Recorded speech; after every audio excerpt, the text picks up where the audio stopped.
So far it's been pretty easy. We've cleaned everything up and we've added our water now. Next thing is to add our booster. So our booster helps boost alcohol in the body of the beer. And you'll be able to see that. So what we got to do is put that inside.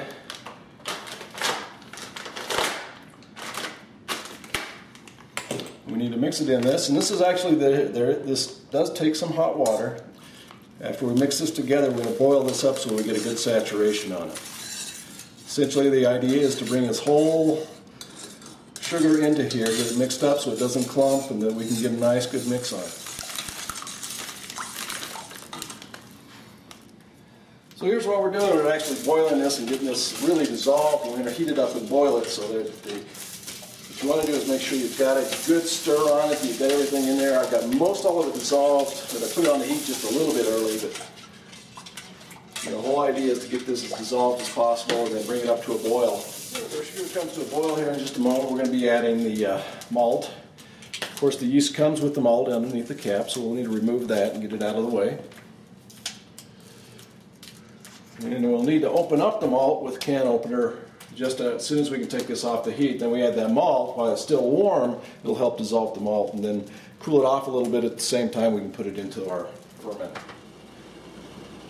So it looks like our mixture, our brew, is just coming to a boil, right where we want it.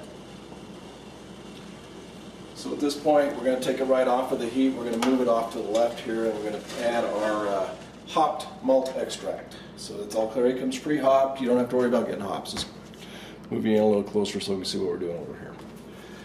It's a pretty simple process. We're just going to open up the can.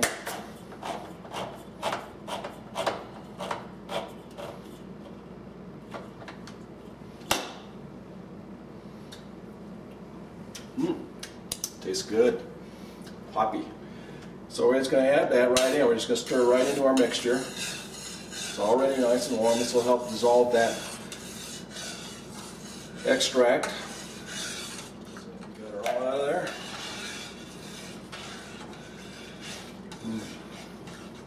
Smells great, guys. Some nice extract here. That looks pretty good. There's a keg. Let's bring our malt extract over. Looks like we got a nice and dissolved there. Everything's looking really good at this point. It smells great, guys. Whew. Okay, at this point,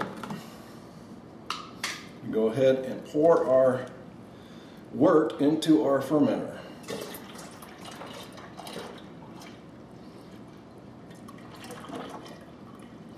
Stir that out, make sure it gets cooled off.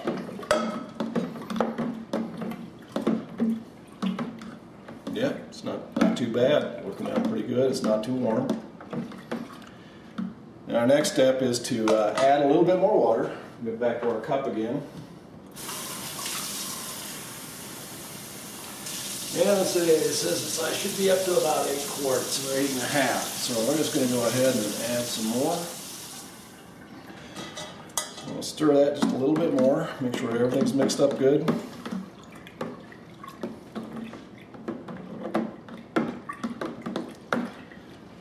Check that temperature. Temperature feels good, so we're not going to kill the yeast when we put it in there. Looks like it's right about room temperature. It's feeling about right. So next thing we're going to do is we're going to pitch the yeast right in there. We're going to let it sit for about 5 minutes. Then we'll come back and stir it up.